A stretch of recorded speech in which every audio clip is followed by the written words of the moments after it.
Okay, before we dive into today's episode, we just wanted to take a moment to say this. We do not support this administration or the recent ICE raids. We are not a political podcast, and we won't be diving deep into this, but we do believe in dignity, humanity, and safety for all people. And as a child of immigrants and a proud Mexican woman that I am, I can't really stay silent about something that's deeply affecting my community. And this podcast is a safe, inclusive space, and that means standing up for people who are the most impacted, even when it's uncomfortable. It's also Pride Month, so we're also, LGBTQIA plus friendly, and we welcome everyone. So thank you for being here, and we'll get into the episode. So how do we want to start this episode? We have a lot to talk about. Oh my gosh. We have to, take a stance on book club. Oh my God. I didn't write a statement for that one. I should have ChatGPT give me a statement for why I didn't read this one. Miranda said it was so boring. She hated it. I'm just kidding. I'm just kidding. It took me a while, and then I just forgot about it. I'm being dramatic. It wasn't like the most interesting. I think the thing that made it like not weird, but just books that I honestly don't really love to read is when they're telling stories for each lesson. Mm-hmm. But I get the psychology behind it because you're more likely to remember things like that. Mm-hmm. But it's not like a, I don't know. It's definitely not smut. It's definitely not smut. So Miranda's in her, fantasy world, and I'm over here trying to, give our listeners a little something. Oh, I'm just kidding. It's just funny. But I think our next book you'll like. I think so too. It's definitely more up our alley. This one was kind of like a blind read. I think the way I knew about this book was because what is that one event that people go to? It's like a really big luxury wedding vendor event. Engage. I'm pretty sure I saw someone talk about that book, like a speaker talk about that book at Engage. Not that I was there, but I think they posted like a story about it or something. And I was like, if they're reading it, I'm going to read it. Yeah. But that's also like for all wedding vendors. But there was still like a few lessons in there that anybody could take. And I think that's why they talked about it too. Mm-hmm. Because it doesn't have to just do with like catering or like the food industry. You can really have like takeaways from what was book. It called again? Unreasonable Hospitality. Unreasonable Hospitality. I can see my little dog paws underneath our door. They're always trying to get in, cry to get in, and I feel really bad, but they like they like just stand on top of all our equipment, move it around, just like earthquake. I'm just like, okay, we can't do this. I have to luck you guys out. But yeah, it was Unreasonable Hospitality.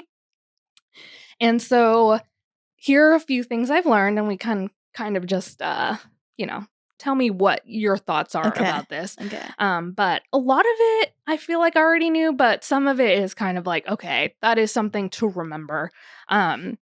So hospitality goes beyond service. So service is black and white, and hospitality is color. It's not just about doing your job well. It's about making people feel not less seen. Oh my gosh.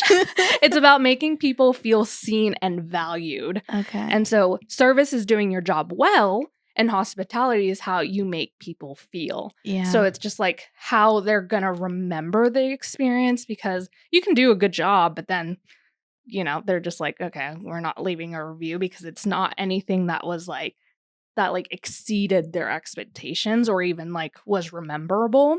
So that's why in the book they say service is black and white, because it's just kind of like, well, you're just doing your job. Yeah, like anyone can do it. Yeah, exactly. Yeah. Anybody can do it, but it's the hospitality part that makes you better than most people. So as photographers, it's not just about delivering like beautiful photos. It's about creating an experience that feels thoughtful and human, because sometimes I do feel that people don't see us as humans. It's almost just like a service, just like, oh, it's a photographer. We're just going to hire someone to, click a button.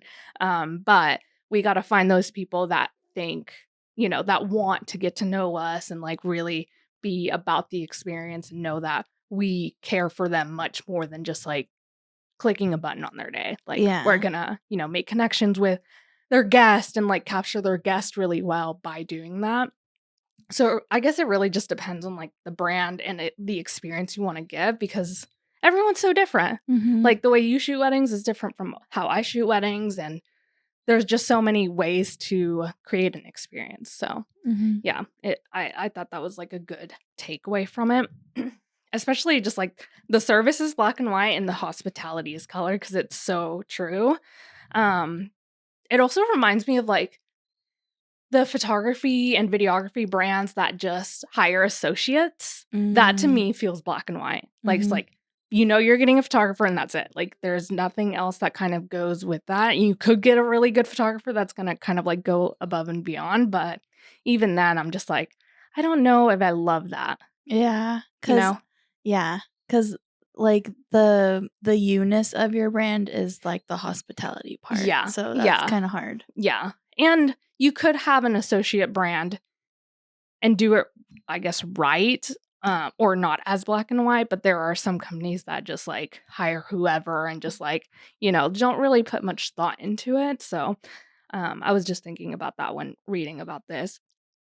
And then so some examples would be like, let me start over. Some examples would be like offering a drink at a shoot, remembering a client's favorite snack, or giving space during like emotional moments. So like if you're, taking photos of someone and it's getting a little emotional, get your one picture. You just need one, get out of there. And just let them have it. And it's almost like reading a room too. Yeah. So you got to be really intentional with that. But I thought that was really good. And then another one is think one size fits one instead of one size fits all.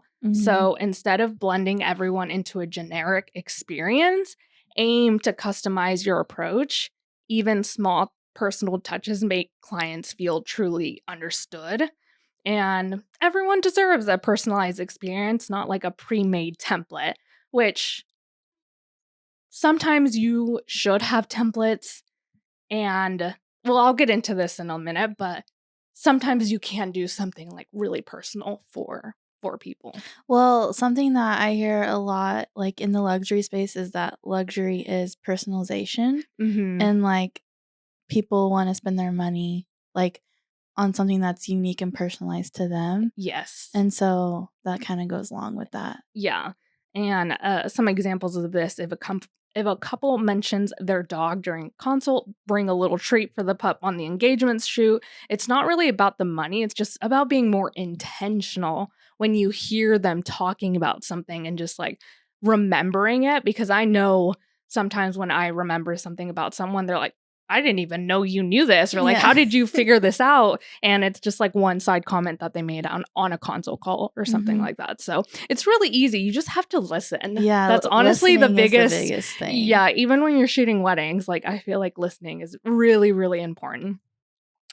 And so that was just an example. And yeah, just kind of like ask yourself, where can you add just like one personalized detail in your client journey that makes someone truly feel good, feel seen, feel like, oh my gosh, I cannot believe that they just did that. Even if it's something small like a dog treat, or it could be anything. It just try to make it match your brand. So one of my friends, I can't remember who it was, but they have a question like in one of their questionnaires that asks like what their love language is. And so like if their love language is like gifts, then they'll send them a client gift. If it's words of affirmation, they'll send them like a handwritten note. Like, that's perfect. Yeah. So it's like if it's acts of service, they know to like be like giving them water during the day or like something like that, to where it's like they feel seen and loved. And I feel like that's a really good way to like personalize your client experience. Yeah, which reminds me, something that I ask now on my consults is like how I can help them on the day of. Like instead of like, sometimes I feel like I'm always asking them, are you okay? Are you doing okay? Or like, I'm always like up in their business. I'm Yeah. like, do you need anything? Because it is hard to just like be taking photos all day. But something I've asked is like, how can I help you throughout the day to not feel stressed? Is it like me leaving you alone? Is it me asking questions? Like, how do you need me the day of? And I think that's really helped me kind of go into wedding days because everyone's so different. Every Yeah. couple's so different. Some people just really just want you to get through it. Yeah. And some couples like want you to be asking questions and just feeling like a safe space for people. But that's good. I like that. Actually, just like knowing their love language. That's so cute. A handwritten note is everything. I think even if their love language isn't gift giving or just like words of affirmation, I feel like even Yeah, I love a people will handwritten note. people will appreciate it no matter what. Okay, so the next one, surprise with heartfelt details. Create systematic surprises, little intentional moments that delight your clients. Going beyond expectations leaves a lasting impression. You don't need a huge budget to create magical moments. What matters is the thoughtfulness. So, for photographers, it could be like a surprise sneak peek delivered faster than expected, or even the gallery faster than was expected, or sending like Polaroids from their day and just being thoughtful about the experience. Again, you don't have to spend money. You could also just like, what is the quote? Under promise, Yes. over deliver. Under promise, over deliver. And that goes with like the surprise sneak peeks delivered faster than what you say they're gonna be delivered, or even the gallery too. So yeah, just like, what is one small thing that you can do to surprise your clients in your workflow and make it a part of your workflow, so it's not something that you're like having to think about for every client. Another one was invest in your people. So if you do have a team, like taking care of your team the same way you take care of your clients. When they feel valued and supported, they'll pour that care back into your work and relationships. So honestly, that kind of goes with like second shooting, how you're treating the people on a wedding day. That's not even a part of your team, but a part of the wedding team, like the vendor team, just being like, taking care of them too, because they got a lot to do that day too, honestly. Especially like planners. Oh my gosh. I always am like, I don't know how you guys do this. Because they're there way longer, way before and way after we leave. So yeah, just taking care of everyone that's there. And then the last one is to go foolishly above and beyond. Most of the time most of your time should be spent refining the core foundation, but save 5% of your energy to surprise, delight, and create memorable moments that people won't forget. And so the concept is to kind of spend 95% of your energy on the basics and then 5% to blow people away. So again, it's like the small little intentional details that you're putting in your workflow, or that it's not a one size fits all. It's just kind of like, when you think of it, like, you should do it. So most of your clients' experience should be effective and repeatable, but that tiny 5%, that's where the memory lives. It's the part that people talk about in their referrals, the part that they share online, and the above and beyond moment that doesn't just deliver value, it delivers emotion. And so where can you use 5% of your time or energy to turn a good experience into an unforgettable one? Yeah. And like something that's like tied to their emotions. I like that. Yes, I like that. exactly. Yeah. Because that's how they'll remember. Like, Right. they're not gonna. I mean, they might, but like, they're really not gonna remember you running around all day trying to get their wedding day perfect. But it's like those little moments of like the heartfelt, like, love letter, or not love letter, but just like, Yeah. letter that you're writing to your clients, that you're like, I loved you guys. Thank you so much for, letting me be a part of your day or whatever. So just adding a little bit of emotion will really make it memorable, and people will be raving. And that's what you want. You want raving fans. You don't want just someone that like loved their photos. You want someone that's like telling everyone on TikTok, telling everyone on Facebook, like just always telling their friends about how amazing you were. So yeah, that was the last bit of what I got from the book. So it's a good book if you want to read it. If not, just listen to this podcast. Because a lot of it is kind of how I think, but it's good to have just like little like takeaways and rules for it and how it can work into your workflow without it being like overwhelming or like, oh, I don't know what to do, but just keep it in the back of your mind how you can make your experience a little bit better than what it was before. Yeah. Even if it's just changing one small little It's just thing. that 5%. Yes, I like that. exactly. Yeah, just 5% better, guys. But yeah, so that's it for that. Do we want to go ahead and dive into overcoming limiting beliefs, or just, I guess, just talking about limiting beliefs? That's something that we wanted to talk about.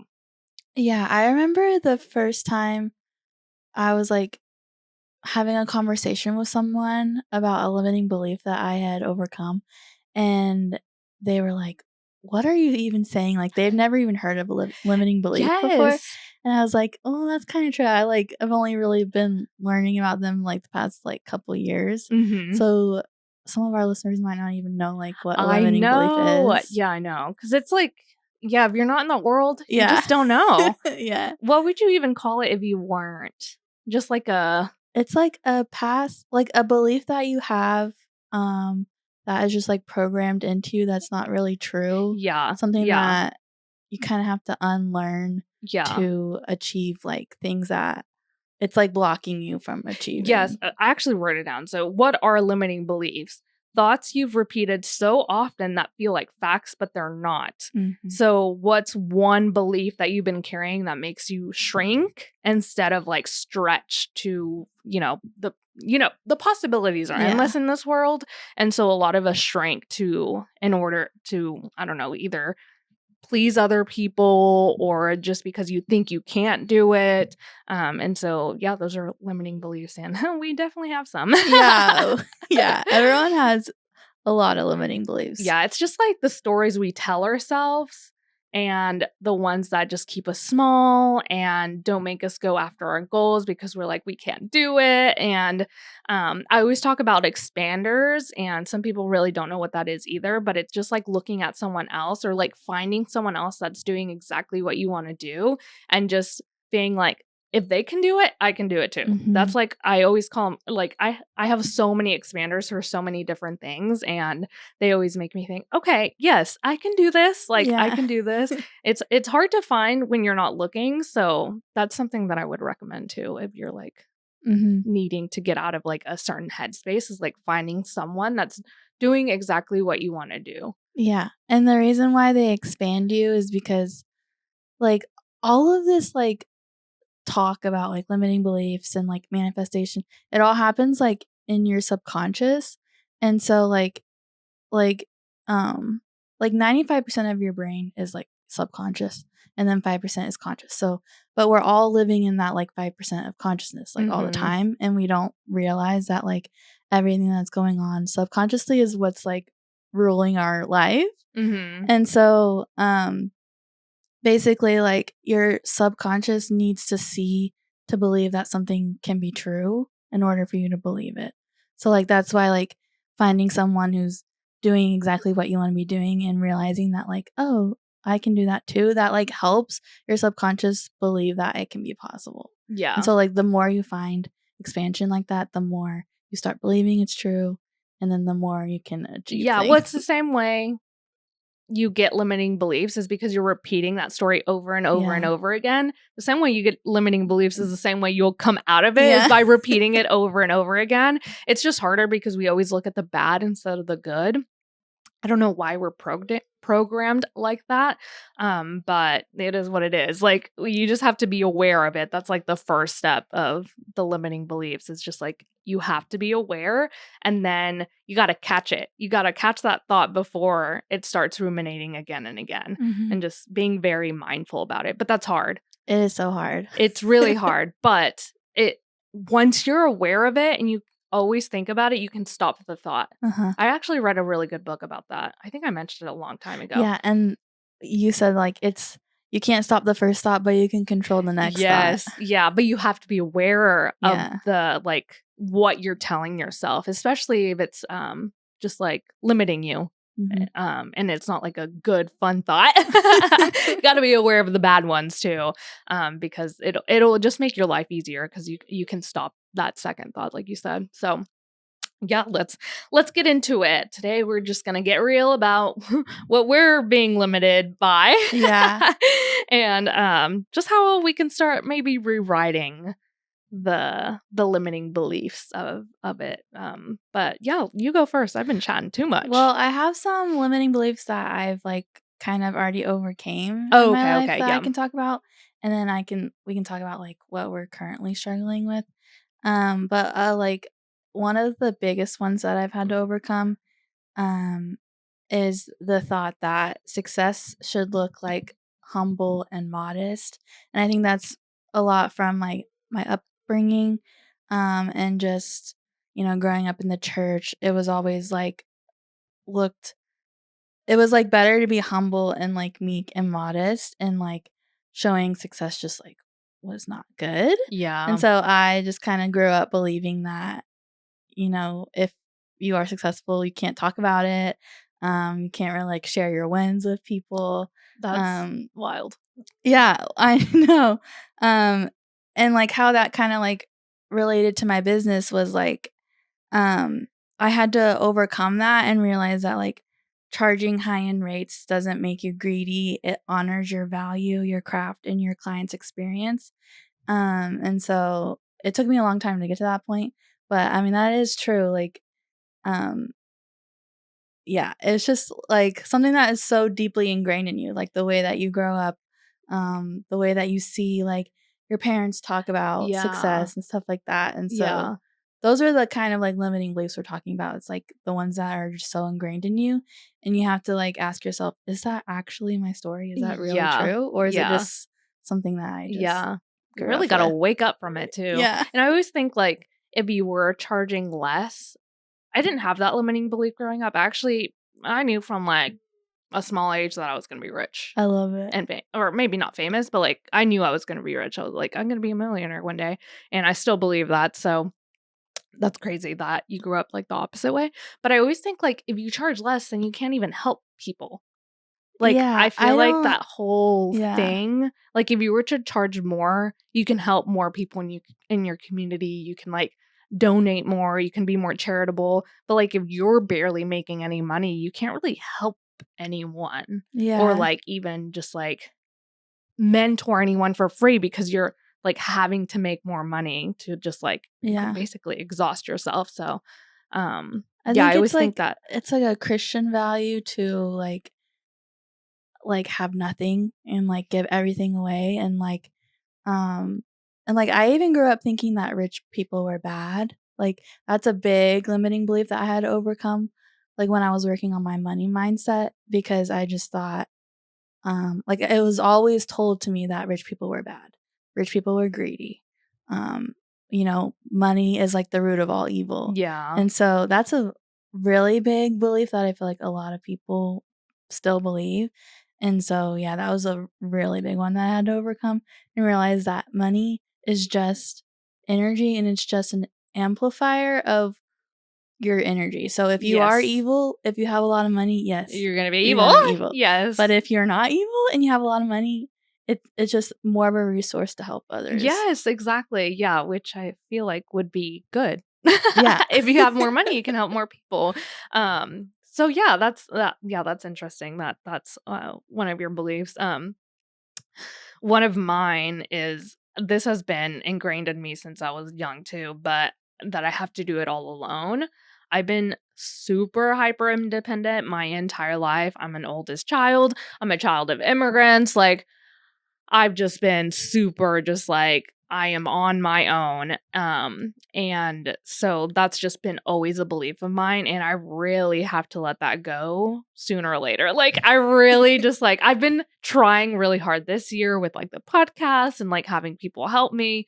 But like I really need to, even just like with outsourcing, I always have this thing where I'm like, oh, I can just do it. But I really can't do it all. Like if I want to grow and do other things, like I cannot do it all. So I really need to like let go of like the perfectionism too of it all, and just being able to hand something over and not feel like I'm like being a burden to someone else, even if it's not like business. I feel like I never ask anybody for help on anything, but I should, Yeah. So yeah, that's something that I'm still trying to overcome, is like doing it all alone. But that is something that I'm changing this year. Like I've been really trying this year not to think like that. And so when you have these limiting beliefs too, it's really easy, or it's really hard to flip them, but you just got to look at it like, so like, for example, mine is I have to do it all alone, but how I flip it is like every time I've opened up to my community, whether it's Miranda, industry friends, or like other vendors, I've grown faster. I've felt lighter. I've created better work, and collaboration isn't weakness. It's like it's a strategy. Like it's not something to just, I don't know. It's doing it all alone isn't gonna give me a prize. Yeah, it's just like a ego thing. Yeah, no one's gonna give me a golden sticker at the end of the day. Yeah. Like I could probably make a lot more money if I handed off work to other people, or even just like, I don't know, asking for help once in a while for different things. Like it won't kill me. No. Like I don't know why that has always been ingrained in me, but yeah, that's one of mine. One that I'm working through right now is that I'm not smart enough, or I'm stupid. Yeah. And that's like a deep like wound that I have, limiting belief. But something that really helps me is I think you say this phrase a lot, but everything is figure-outable. Yes, my favorite phrase. Yes. That's always stuck with me. Also a really great book if you haven't read it. Yeah, and so whenever I'm trying to like overcome this limiting belief, and I feel like I'm it's still like a wound in me, but I feel like I'm a lot better at like recognizing it now, because I know that like if there's something scary, like I can figure it out, because I have done scary things in the past. Yes. And I built that confidence. And so yeah, but I've just always had, I feel like I'm like not articulate, and like I don't know. I just have like a lot of like childhood wounds that like people told me I was stupid and stuff like that. Yeah. So it's like, and I think just being a woman too adds to that. Yeah. So it's not even just your childhood, it's like the way women are perceived too. So yeah. I think it has a lot to do with a lot of things. Yeah. There's another book that I want to read that's not going to probably be like a book club kind of photography book, but there's a book that I've been looking at, and it's called Word Slut, and it just talks about how women speak and how a lot of us say or like, or all those things, and that it's like not, I don't know why it's looked down upon more on women, because men say it a lot too. I listen to a lot of podcasts. Men say it all the time, and it never bothers me. But anytime there's always like a comment that's like, why are they talking like that? They're, they don't know anything. They don't know how to talk, blah, blah, blah. And so there's a really good book that kind of talks about it and how it's not a bad thing at all. I literally saw a TikTok about this. Yeah, it's the other day. So good. Yeah. And so that's another book that I kind of want to read too. Yeah. That just dives deeper into how it even came to be and why women are the ones that like always get flack for it and not men. And like my other limiting belief is that I'm too awkward. And so I feel like whenever I overcome like I'm too awkward, the like reverse like belief that I'm trying to say is that it's okay to be awkward. And so like whenever I like really like sit and like it's okay to be awkward, then it helps me with I'm not smart enough, because I'm like, actually it's okay if I don't know this, I can figure it out. Yeah. Like and so just like what helps with like limiting beliefs is every time you think about it to like tell yourself the other like reverse side, and like affirm yourself that like, actually, no, it is okay. Yeah, and we also don't have to know everything. Yeah. Like we're all smart in so many different ways. Like I would say I'm really smart in like marketing, but I can't code like my boyfriend can. Like I don't know. I look at his screen, I'm like, I have no idea what you're doing right now. But he's really smart in that and probably couldn't tell you a thing about marketing. Yeah. So it's like we're all smart in different ways. So it's like we don't have to know every single little thing. Yeah. And so that also kind of helps me too with like not being smart enough. Because sometimes I feel that too. I wouldn't say it's a limiting belief, but I always have to like tell myself like, you don't have to know it all. Like Yeah. I can only focus on a few different things. Like I'm sorry, I can't expand my brain to know every single thing about the world and politics and like photography and all of the things we have to know. So I'm like just gonna focus on what I'm passionate about. Yeah. I think what makes it a limiting belief to me is that it has stopped me from doing things. Whereas like if like Yeah. that's why it's like in everyone's limiting beliefs can be so different and like personal, but like whatever you're feeling is like, I can't do this one thing because I believe this one thing. And then it stops you from doing Yeah. which is really sad because that limiting beliefs really stop a lot of people from building a business, which I think is so sad. Yes. Because I'm like, if I can do it, you can do it too. I promise. Like you will be able to do it. So one of my other ones is that I need to have it figured oh my gosh. Another one of my beliefs is that I need to have it all figured out first. And I wouldn't say that's like a big one for me now, but that this is something that I've definitely kind of like overcome is just like having to have every single little detail figured out. I'm really like I would have never said this like I don't know, like 5 years ago about being a perfectionist because I'm really not. But I am.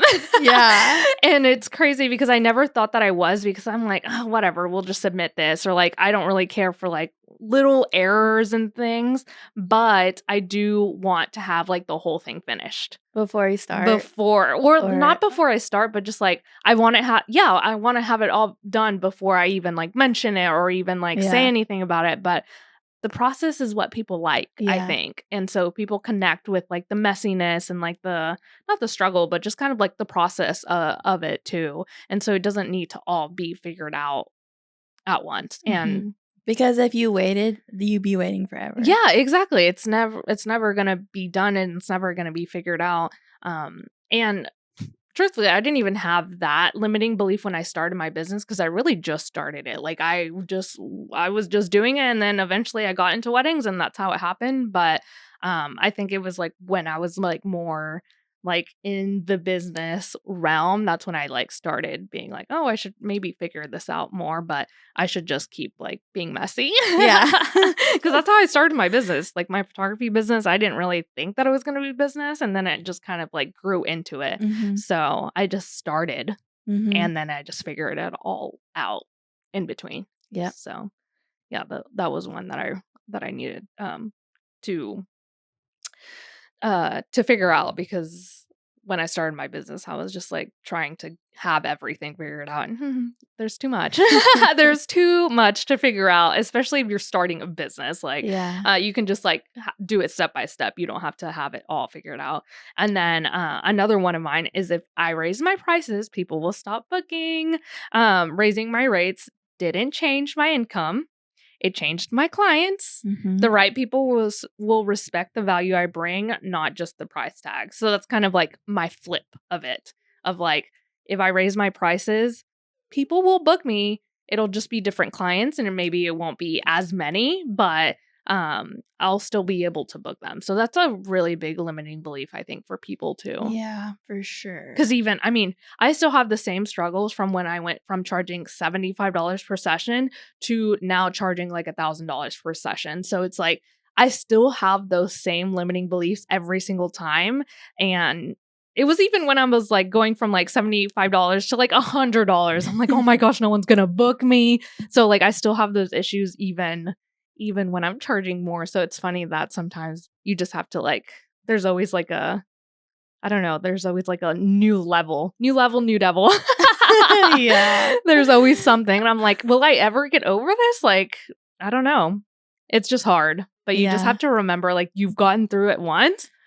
You can do it again. Yeah. And it just takes that one person to book you at your new rate to be like, again, your subconscious can see that it's possible. And then it's like easier to be like, okay. Yeah. I'm not backing up. Yeah. And you feel more abundant that way too. Yeah. So yeah, that was another one that I really needed to to change up. And then my last one that I wrote down is, who am I to teach or lead? That's one that I've been struggling with for a long time. And I guess it kind of has to do with like That's how not I being feel. smart. Yeah. But like, I don't know if it's like the smartness that I'm more so like afraid of. It's just kind of like, it's like, are we even worthy of it? yes, yeah. And so what I did to like flip the script on that one is I wrote down, I'm not teaching from a mountaintop. I'm teaching from my path.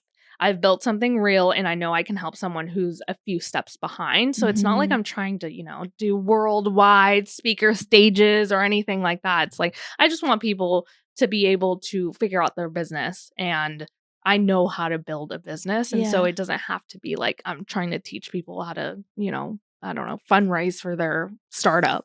Like I don't have to know every single thing about business. Yeah. I can just teach like very nichely, and then hopefully one day I'll know all about all that other stuff. But if I Yeah. don't start now, I won't, ever get to the next point. So that's a really big one that I've been trying to Something go that over. helps me with that, because I also have that limiting belief, is like just thinking that I'm just talking to like my peers and my friends, which we Yeah. kind of are. Like our Yeah. listeners are like a lot of our friends and our peers and stuff. And so it's like if you can teach your friend something. So it's like Yes. it's not that scary. It's not like we're like, I don't know. Like when you think about teaching something to someone, it seems scary. Like you're Yes. saying you're the expert and Yeah. they don't know anything, which a lot of the times no, like you can learn from each other. Yes. And so that's what really helps me be like, okay, it's not that scary. Yeah. We're just like talking to our friends about what we Our have path. done. Yeah. And Yeah. what's worked for us. Yeah, and it's so true, and it's just like, I don't know, it's always been so hard for me, but there's moments where I'm like, okay, I can do this. Yeah. But then there's moments and I'm like, it goes back to that limiting belief, and those are like, I feel like the ones I mentioned are like really deeply ingrained in me, and I'm not sure why. But hopefully, I mean, I'll get over them eventually. Yeah.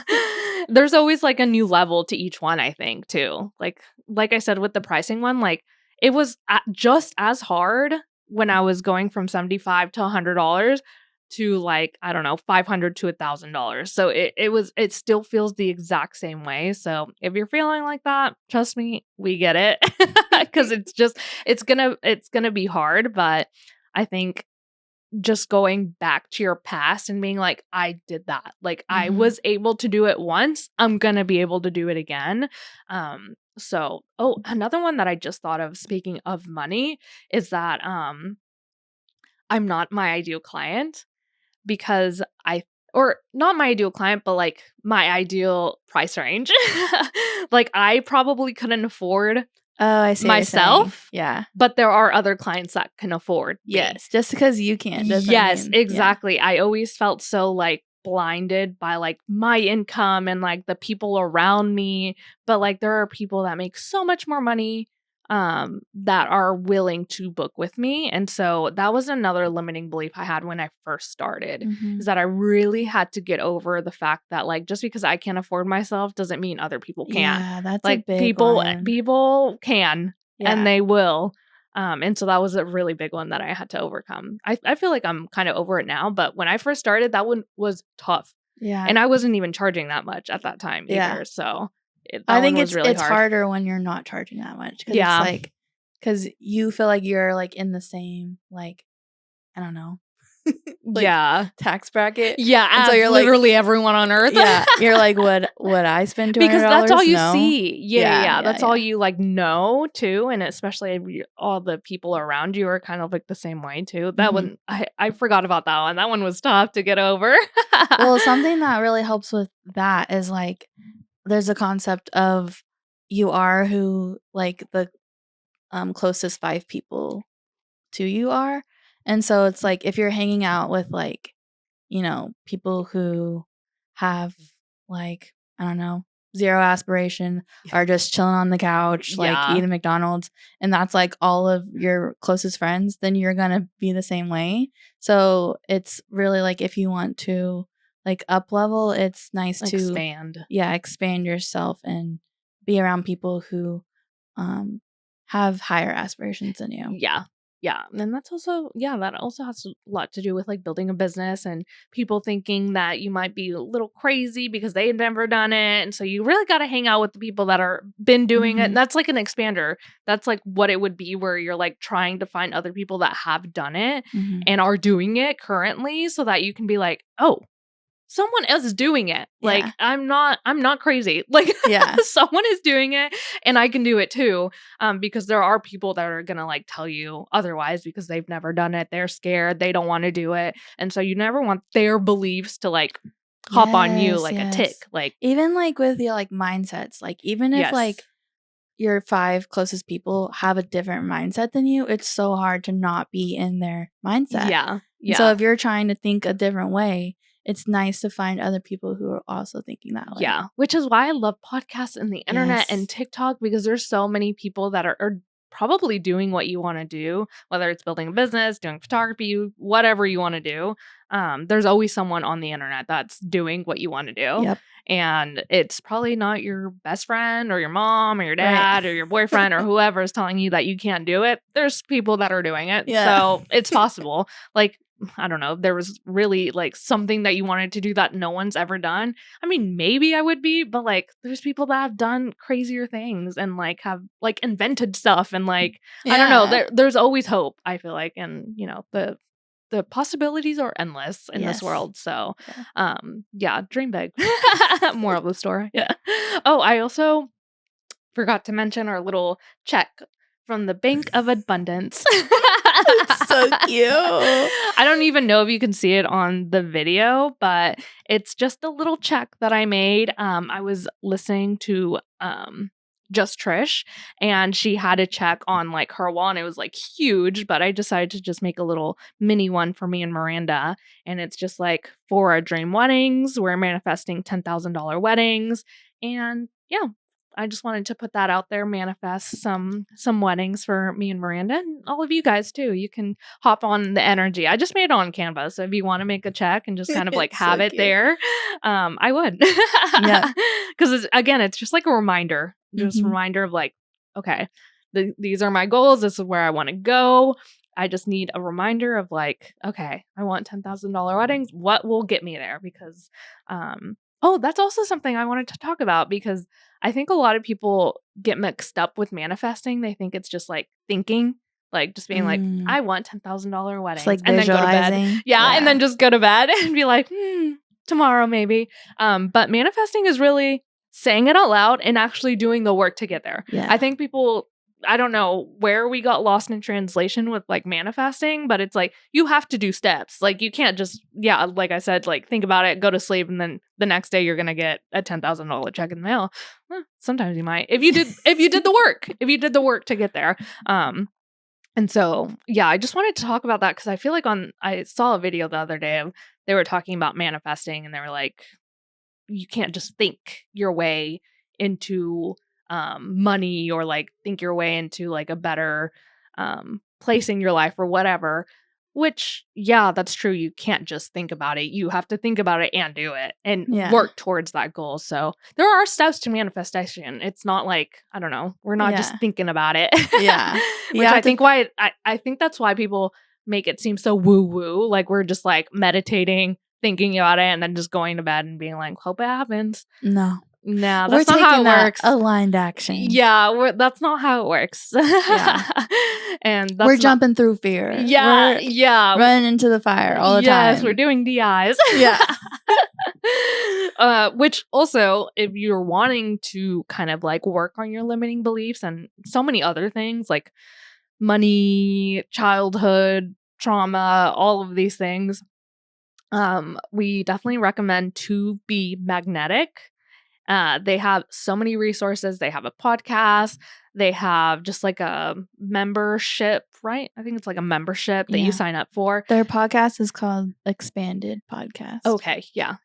If you Google them, they are amazing. They're really rooted in the woo-woo and science. So that's why I love them so much, because they really talk about it in a way that's like simple too. And just in like a, would it be like psychology kind of way, or like what would They have term. their like meditations and stuff are based on neuroscience. There's Yes. neuroscientist that works with them, and a psychologist. Okay, yeah. So it is really rooted in science, and It's based in like we love that. EMDR and stuff like that. Yes, yeah. Which also I've been hearing a lot about that, and I'm like, have to look into that. Oh, and I've also been hearing a lot about tapping. Have you been hearing about that? I used to do tapping and Tapping with Brad? oh, I don't know No. about Okay, he's Brad. really like popular on Oh. YouTube. A lot of people love him. I used to tap during my DIs, and I don't know why, but the sensory like Oh, you didn't like of it? I hate tapping. Oh, interesting. It I've doesn't never work really for me. tried it. No, I've never really tried it. I But I've know- heard really good things about I know it. it works because it like helps like the bilateralness of your brain, Mhm. but I don't know. You're just not about it. It's literally the same thing that irks me is whenever like people are clapping for someone and they're clapping too long. It hurts my body and I have to stop clapping. I don't know why. Oh, interesting. Okay. Repetitive like motions like that. I don't Yeah, know. interesting. Okay, yeah, that's fine. But that's just me. I'm just weird. Yeah, well, there's just things that like meditation doesn't work for some people, tapping does. So there's just like different ways to, get rid of some beliefs that you have. But we love DIs. DIs Yeah. are like everything. That's working like in your subconscious level. Like That's that why we is like it. getting in there. Yeah. But you really have to work on that one. Like you really have to like do a few. Yeah. It can't just be like one and done. Again, you got to put in the work. Yes, it's hard work. Yeah, you got to put in the work, and it is hard because you really don't want to do it, but it's good for you. We do a lot of things that are bad for us. Speaking to myself. And we do it a lot, so why not do what's good for you? Right? I also, oh my gosh, so much to talk about. I also wanted to apologize for the last episode being so short. We usually try to do 1 hour episodes, but I had to cut the first part of our episode because of like audio issues. I think maybe it had to do with the mic. We had some issues with the mic earlier this week too. I don't know. There was just a lot going on, so I just had to cut the first part and just be like, sorry guys. This will be a little shorter than most podcasts. I literally got a text the day I posted the podcast from my sister being like, I need y'all to have 1 hour episodes or more, please. And I was like, I literally had to cut some of it. It was going to be, I think, an hour. That's so funny. I just had to cut it.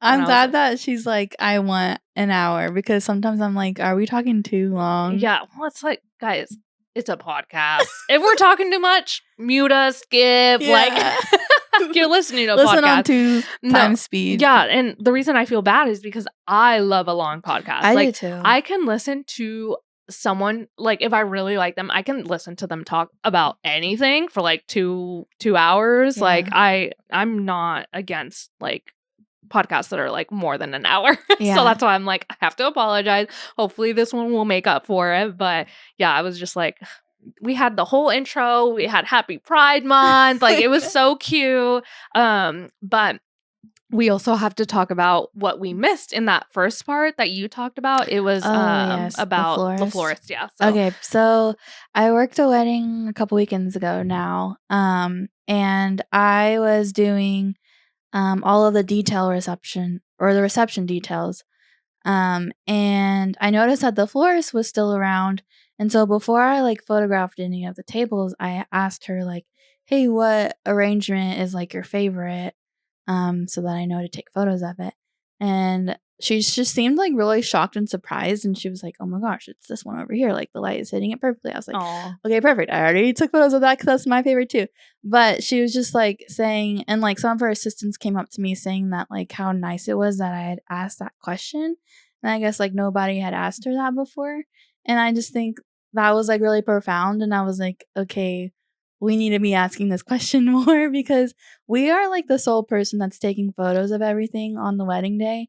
And like our photos are what all the other vendors are going to have.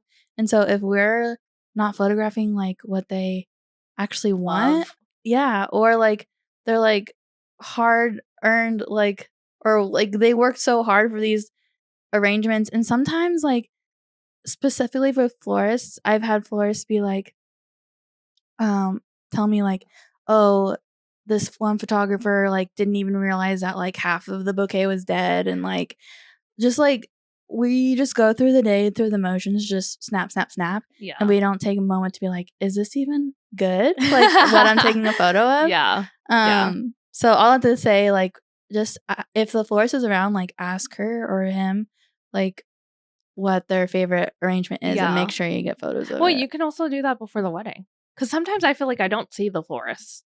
Yeah. It was like I only see them at the beginning, and you know, we have a lot to do too. So it's like, but I feel like you could definitely ask beforehand as well. Or Just ask the planner, like if the planner designed the like tabletop, like ask them like which one is your favorite, or you know, like what angle do you like those questions go a long way. Yeah. Especially taking care of your vendors, taking care of your people, making sure that because their favorite arrangement probably is going to be the client's favorite arrangement, or like they worked so hard with the florist and the planner and the couple to just like make this wedding what it is. So yeah, just asking a small little question like that could change a lot of things. Yeah.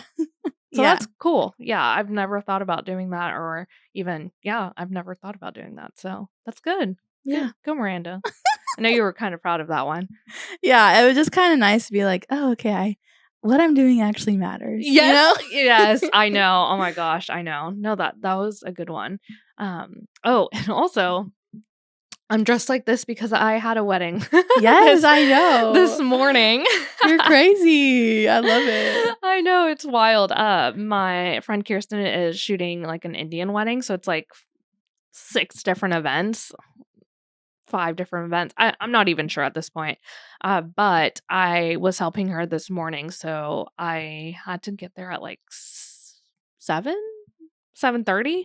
And so we just shot the event in the morning. It's just all been like in the morning, so I'm like, yeah, what the heck? Oh my gosh, my dogs. I know, They've been crying this whole time for like for so long. I hope you cannot hear that.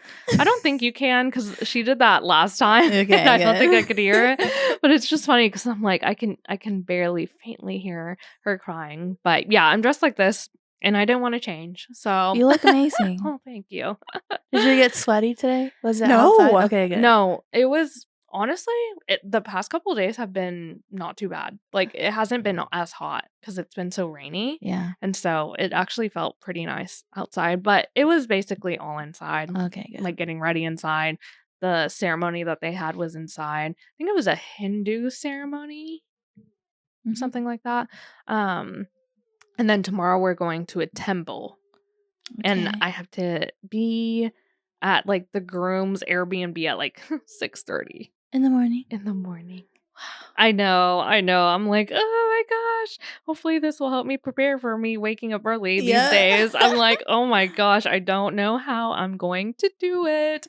I know. Now that the rain is kind of like stopped and it's literally like 90 plus degrees outside, I'm gonna wake up at 6 tomorrow to run. Yeah, I'm gonna have to run later that day, so hot, because I'm also not going to run before I have to get over there.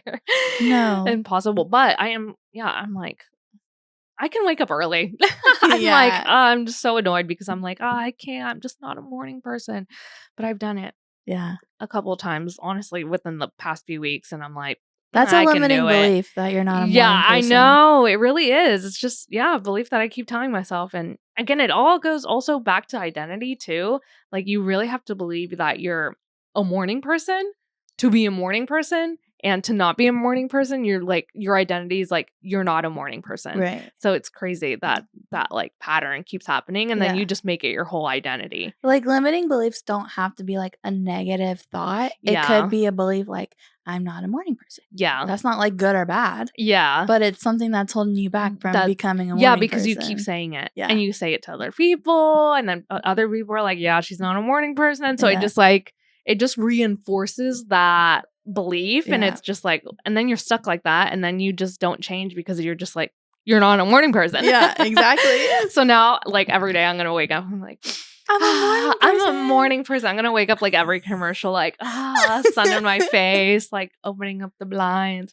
I know. I a little cranky in the mornings. It's hard for me to like wake up. I feel like I Do always you have like a trouble waking up. hatch alarm? I do. You seem like someone who'd have I a hatch do. alarm. Yeah. Okay, you should turn your alarm to be like the Love Island, like Stop. Good morning, Oh my Islanders. gosh. I saw With someone do that on TikTok. Isn't the guy's name Ian? Yes. Okay, He's the hilarious. narrator. Yeah. I love He's Ian so much. funny. Yeah, you should put his voice. Oh my in god, there. Avery will kill me. He will That's kill so me. funny. Although he's been wanting to wake up early too, so maybe I will. Well, speaking of Love Island, since we haven't done like a TV episode, and hopefully if you don't want to listen anymore, you've hopped off by now. But if you want to keep listening, we're gonna talk about TV, and then we'll jump into the next book club update of like next book that we're gonna talk about. But Love Island. So Miranda, I think when Love Island first started, which I don't know, like a week ago, it feels like it's been so long already. I'm like, how are we not already causing more? Like, where are the bombshells? But anyways, it started like a week ago, and she was asking me who I liked, and I think the only person I said was Bella, and she told me that she liked Ace, right? Yeah. And then I texted her the other day, and I was like, Miranda, I'm sorry to say, I do not like Ace. It's early days. It's still early days, okay? Anything can happen. I mean, yeah, the next day I took back that I didn't like Bella, so I understand.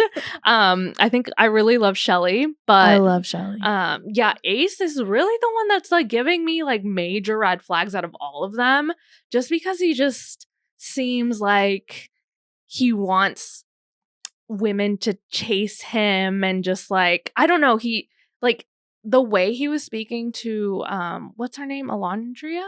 Is that her name? No, it's Amaya. Amaya. Okay. Why did I think it was Alondria? Alondria is someone else. Okay. Anyways, Amaya. Yeah. The way he was like kind of like speaking to her was really weird, because he was like hugging other people, kissing other people, and then when he wants a hug, when she wants a hug, it's like, no, my boundaries, and then it was weird. It was just weird. It was just like, you picked her. Like, what are you talking about? Picking her was crazy. No, that was wild. I cannot believe in that. That's why I'm like, he's trying to play a game with Shelly, because I feel like he doesn't know for sure if she's that into him, and he didn't want to be too vulnerable. Like I'm saying, he wants to be chased. Yeah, he does. And I don't like that. Yeah, I don't like that. I know. He should be chasing her. Shelly's like way out of his league, I think. Way out of his league. Okay, but this is something we need to talk about. Have you noticed that there are no confessionals from Jeremiah? Yes, Miranda was literally about to say that. What's going on? Like, where is he? I know. I need more of him, because this relationship they're having, I don't like it. This is what I'm saying. The producers must be trying to like have a narrative that's not really true, because he must be saying something in confessional that they're like, we don't want to show that. Yeah, that's so true. But I wonder what it is. Like, what could it be that it's that bad? Because he hasn't really said anything that's like terrible. I think they're trying to paint Huda as like the crazy one, and that he's not that into her, but I feel like he is into her. I think he's into her too. I think maybe he's having a really hard time with that she's a mom. Yeah. I think she should have done it up front, because now, well, everyone's saying that he's going to turn into a villain because he's going to like eventually like kind of like dump her, or like just like go I feel like to another. Casa Amor is not going to be good. Yeah, or like even just another bombshell. But I don't think everyone sees through what she did, and I don't think anybody would villainize him for like not wanting to be with her anymore. And just, I don't know, they just seem really toxic already. Like this last episode where she was like, you didn't hold me this certain way, and like, what's she's wrong with you? super anxiously attached to him. Like, girl, it is day 5. I know. That's why I'm like, y'all, right? The way they were acting, I was like, y'all seem like a married couple. I know. Like, what is going on? Like, that was too much. And I don't know. I just feel also bad for Jeremiah in the sense of like, they don't get like a chance to just like almost like just have a break and just like think about what the guys had just said to him the way that she's a mom, like he doesn't really get like a break from everyone, so he doesn't get to like think about what he needs to like talk about or process. Yeah. And so her just coming up to him being like, oh, tell me, and he's just like, I don't even know what to tell you. Like I have no idea what's going on right now. Yeah. But that's how it felt to me, where it didn't seem like he's able to process what the heck is going on. Yeah. And I feel bad that Nick kind of was sabotaging that too, because I'm like, Nick, what are you doing here? Him and Ace have something against Jeremiah and Huda. Like they do not like, they're sabotaging so they can win. That's what it is. Nick wants to win. Oh my god. Okay, Nick, aka Walton Goggins. Have you seen that? What? No. What are you talking about? Looks exactly like Walton Goggins, like the child version of Walton Goggins. Oh, really? Yes, you need to look. Okay, I guess I've never seen Walton Goggins like young. No, like Nick looks like Walton Goggins if Walton Goggins was young. Oh. Like they're the same. Okay. They're actually the same. I can see that. I stand on that. Period, queen. Okay, I just have not seen a comparison. Like I haven't seen anybody really. Talk I've seen about so that. many memes of it. Oh, okay. But this was, well, actually, it was Ian's original thought. Oh, he was like, "That's Walton Goggins." I was like, "Okay, period, yes." And then I was like, now I can't unsee Walton Goggins, and now I saw it all over TikTok. Okay. Oh, really? Yeah. What the heck? I have not seen that. I've been on the Jeremiah Ace hate train. I'm like, oh, I hate men. Not that Jeremiah's doing anything bad. I really don't think he is.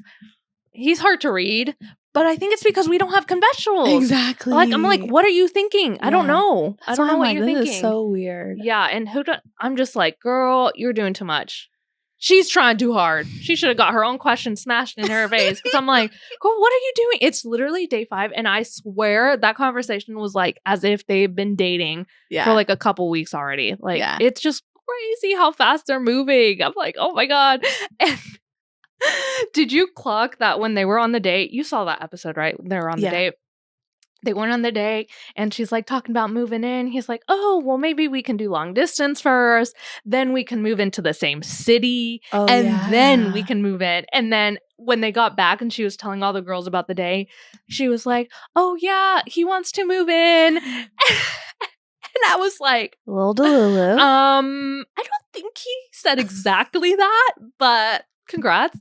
And then, one of the confessionals, I forgot what girl it was, but she was like, she might seem a little delusional. I don't like to feed into the delusions, but it is what it is. Like, it's just like, oh my gosh, it's just crazy. Yeah. She's like, oh yeah, he wants to move in. I'm like, that date felt like it was like one of the last dates where they were talking about the future, Yes. Yeah. Yes, it did. Like they're about to top 3. Yeah. That's crazy. Oh my gosh, that's so true. It did have that feeling. Oh my gosh. Okay, this is also some tea too. Did you ever see the UK Love Island where it was Anna and what was his name? Like Josh or something? And she crashed out so hard. I need to send you a TikTok, but someone compared Anna's crash out on Love Island UK to what Huda's about to do because I feel like the crash out's about to come. Yeah. I feel like it's coming. It's boiling up, especially from this last episode. I'm like, it's not going to be good. It's not going to be good. But I'll have to send you that crash out from Love Island UK because it is, I forgot that it existed and it was so funny. Yeah. Which, I mean, I never like to see a woman crash out.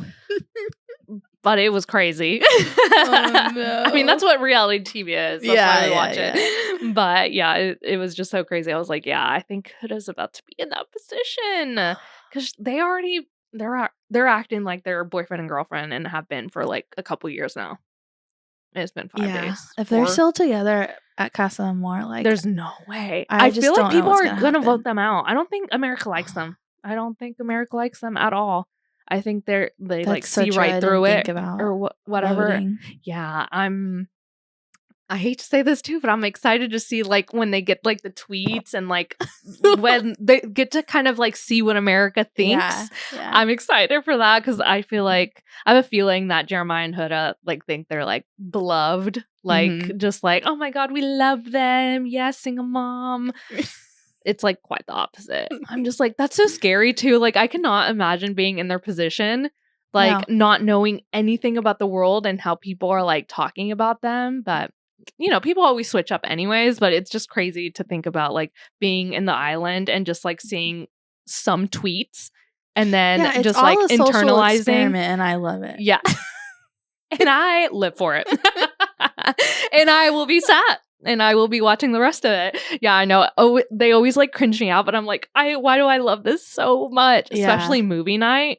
Oh, movie night is my favorite. Movie night is my favorite. It is so good. Yeah. If you haven't watched Love Island, guys, you need to get on it. It's so good. It's so good. And I was Austin was kind of being talked about before the season even started, but I'm like, Austin's like the one that I'm like, wow, okay, maybe you are a good guy, but from his social media, it doesn't seem that way. But I'm like, am I being pranked right now? He's the only one that seems like he's like clocking people, and just like being, I don't know, just being a good human, which is crazy because it didn't seem like he was gonna be that type of person, but he's the only one that seems normal to me. Which is so weird because he was so weird at the beginning. Yes. I feel like I see a lot of people like doing like the pyramids of like ranking people, and like Austin was at the bottom and now he's like moving to the top. No.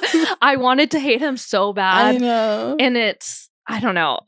I just can't get over his like social media. It was not looking good, like his reposts and stuff on TikTok. But he seems to be the most normal one that isn't doing too much or like being weird or like I still don't like him. Like he's not my vibe. Yeah. Talk about, I don't know. I just I don't like the way he talks. I don't like the way he says things. But he like meditates. So I'm like, what the fuck? Like I don't know who. I know. I don't know. A conundrum. I'm like, what? What is happening? Yeah, I did not also expect him to be into Shelly at all. I know, like at all. It like really surprised me. Kind of be into him. Yeah. I'm like, girl, please. You need someone else. She's just waiting on someone to come and sweep her away. I think so too. I think she also just needs to give Ace the boot. I do not like them together, and I never will. I'm sorry. I just don't like it. But anyways, is that it on Love Island? I just had to talk about it. I'm like, we haven't talked about it yet. I know. I needed someone to chat about Love Island with because I'm obsessed with the show. But okay, let's talk about book club. Let me get my notes out because I don't want to.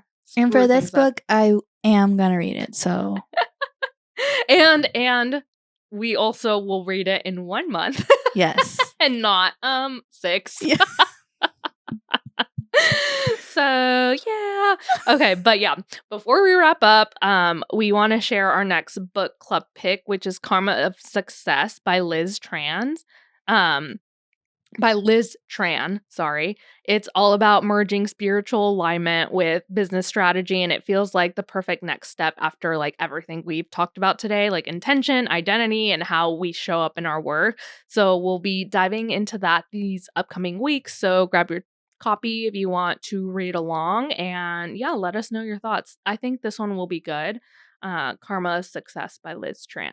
Yeah, I've been wanting to read this one for so long. Me too. Yeah, me too. It's going to be really, really good. And she also has a podcast. Look it up because I can't remember the name of it, but it's really good. Yeah, I first listened to her on Eden Strader's podcast. Oh, really? Yeah. I first knew about her because of Okay Sis. Really? Yeah, they talked about her once, and then I went onto her podcast just to listen. Just to see what she had, and then she came out with her book, and that's kind of how I knew about her book. Okay, well, this is so good because so this is a very spiritual podcast, and Eden Strader is a very business podcast. So yes, it must blend both of them perfectly. Yeah, and photography. Yeah, and photography. Eden, Eden, this photography podcast And so, yeah, interesting. Okay. Yeah, I'm excited then. Yeah. I think it'll be a really good book, and Miranda will read it. Yes, I'm excited to read it. Oh my gosh. I'm back in my reading era. So. Yeah, I know. You really are. What have you been reading? I'm reading Iron Flame on my Kindle. Ooh, Iron Flame. And Crescent City graphic audio. Oh my gosh. That's a lot to take in. I know, but listen, it's so good. Really? I listen to it on my runs. Oh, okay. In the car. Maybe I need a good book run listen. I'm telling you, get your smut. Yeah. I don't know. Sometimes I don't know if I can run to a book. Yeah. Maybe I just need to get used to it. It's one of those things you just gotta do it. I only listen to it on the easy runs where they're not telling you your pace. So it doesn't like interrupt every 5 seconds. Makes sense. Okay. I don't know. Some books I'm just like, I don't know if I would like to listen to that. But I do like a podcast, so it's kind of the same thing. So I don't know. Yeah, I just need to get into it. I just need to be back in my reading era because I really haven't been reading that much lately. And I do want to. There's a lot of books that I want to read, but of course, there's never enough time. I think I mentioned this like a while ago, maybe 2 episodes ago, about wanting to learn more about witchcraft. And not witchcraft. Oh my god. That's not what I meant. What? That's not what I meant at all. Witches. I wanted to learn more about witches and like the Salem witch trials and all that stuff. And like the history of witches. Yes, the history of like what that is, because I really don't know anything about that. And I really don't know anything about witches or witchcraft. Like I really don't, as you know, as woo-woo as I think I am. I'm not really into that stuff. But maybe one day I will be. But no, I wanted to read more about like the Salem witch trials and like how witches even became like a thing, blah, blah, blah. And of course I get this TikTok right up my alley. I'm like, oh my gosh, this For You page? I like you. And it was, the title was like Momsplaining the Salem witch trials. And it was this mom like just explaining it. And it was so interesting, Miranda. I was like, I need a book on this right now. But honestly, a TikTok was probably enough. So how that came to be is because like in the 1600s, women weren't allowed to have property. And the only way women could own property is because if they were a widow, so their husband died, or, you know, they like inherited it from their dad. So there was really no other way to get property or own property as a woman because you couldn't. And so people would just, men probably, I'm not too sure who it was, but I'm assuming it was men. The root of all evil. I'm kidding, but not really. Men would make up rumors that these women who owned land were witches. And that's how they were able to get their land, because they would make up this rumor. And so whoever like kind of like knew that they were a witch could just own the property. And so they were just killing these women that owned property because they wanted the property to be not theirs. Wow. Isn't that wild? It's all about stealing land. Yes. Yes. And blaming women for owning stuff. Wow. Yeah. That's wild. I thought it would have had to do something with like women being like healers and stuff. But this makes way more sense. Yeah. This is way more believable. Yeah. Literally. I mean, I'm sure there's more to it. Yeah. That was just like a little TikTok clip that I got, which is why I kind of like want to read more about it. But yeah, it was like either like the person that like accused them could own the land, or like it would just go back to like the state or whoever, and so they would build like churches and whatever they wanted on the land. It would be owned by the city or whatever. Don't check me on this. I'm just reiterating another TikTok, but that's kind of like the gist of it. They were just killing women because they own land. Yeah. So that might be a part of it, but I'm interested to learn more. Yeah. Because that is crazy. And yeah, it's all just like just making women seem crazy for no reason. Yeah. For owning stuff. Yeah. God forbid a girl owns something. God forbid. Oh my gosh. Yeah. I like, Miranda, when I told you, it like blew my fucking mind. I was like, oh my God. Of course. Yeah. Of course it was about that. Of course it was just like, let's start a little rumor that she's a witch. So we can own all her land. Wow. Yeah. Crazy. But yeah, I'll need to read more into it because I really think that's like super interesting. Yeah. And why I feel like even now witches are seen as like evil and just like demonized, but we don't even know the root of what the issue was, and it was just men blaming women. Or literally, like, anytime a woman does anything remotely unconformative, she must be a witch. Exactly. Yeah. Yeah. So you have to like name it and demonize it and call her all these things Yeah. for it to, I don't know. It's just annoying. It's so annoying. Yeah. So maybe, I don't know. I need to look into it. Maybe there's a book about feminism in witchcraft. Yes, I bet there is. Or witches. I bet there's a class we can take at Harvard. Yeah, I know. No, literally. I just thought that was super interesting and had to bring it to the pod. There was a lot to think about there. But anyways, yeah, join our book club. And hopefully this episode makes up for the last one. Yeah. And hopefully it's long enough for you, Steph. I know you're out there to the 20 people that listen. I love it. But thank you guys for joining us today. And don't forget to subscribe and like and maybe leave a comment or something. Give us a little love. Yeah. We need some love over here. But yeah, again, thank you guys for being here. We love you and we'll see you next week. Bye.